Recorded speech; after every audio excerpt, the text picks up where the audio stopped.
What's going on mga kapadyak?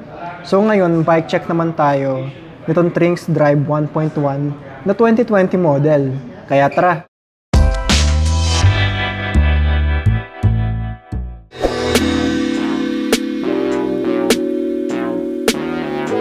So ito na yung Trinx Drive 1.1 na 2020 ang model. So di bali alloy na yung frame niya, pati yung fork niya. Tapos matte na rin pala yung pagka-finish nito. Tapos naka-internal cabling na rin dito dumaan sa baba.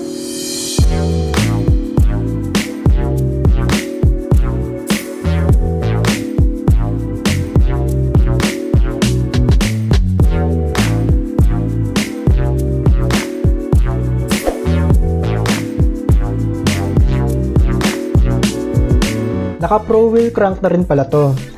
Na square type naman ng bottom bracket na may 52 by 42 teeth ang chain rings.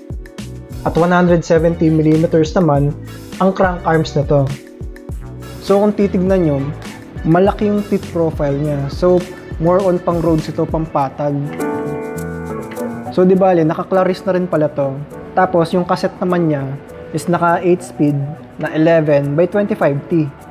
Tapos yung FD naman niya, naka Shimano Claris na din.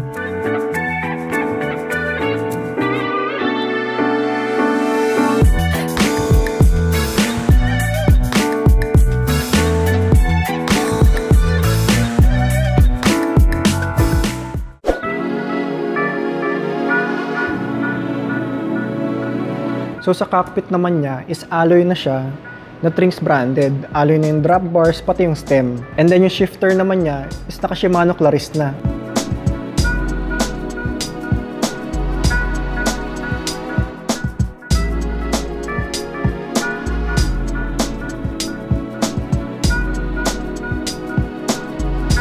Magandang quality na rin yung saddle niya na Trinx branded na at alloy na din yung seat post niya at may inline barrel adjuster na rin pala to para sa madaling pagtotono.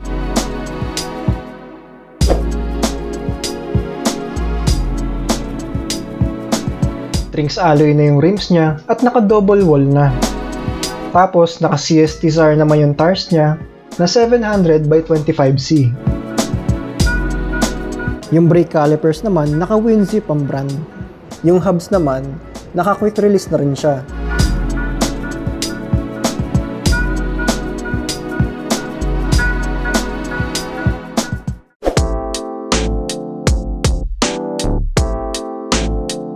Ang price ng 2020 Trinx Drive 1.1 ay between 15,000 to 17,500 at available ito sa mga Trinx dealers. Paki-search na lang online kung anong dealer ang malapit sa inyo.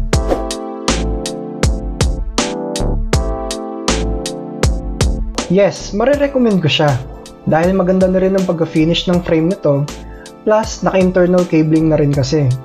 Bukod pa dito ay naka Shimano Claris components na rin ito para sa price niya. So for me, magandang all-rounder budget road bike na to para sa mga beginner na on a budget. Kung medyo malaki naman ang budget mo, pwede mo rin pagpilian ng 2020 Trinx Swift 2.0 na naka 2x11 speed Shimano 105 components na. O kaya naman yung 2020 Trinx Swift 1.0 na naka 2x11 speed naman pero naka full Shimano Tiagra Groupset naman to. Ililink ko na lang sa baba ang mga bike check videos ko sa kanila. So like and subscribe kung nagustuhan mo yung video. At comment mo na rin sa baba kung ano pang bikes ang gusto mong bike check natin. That's all mga kapadyak. Till next time.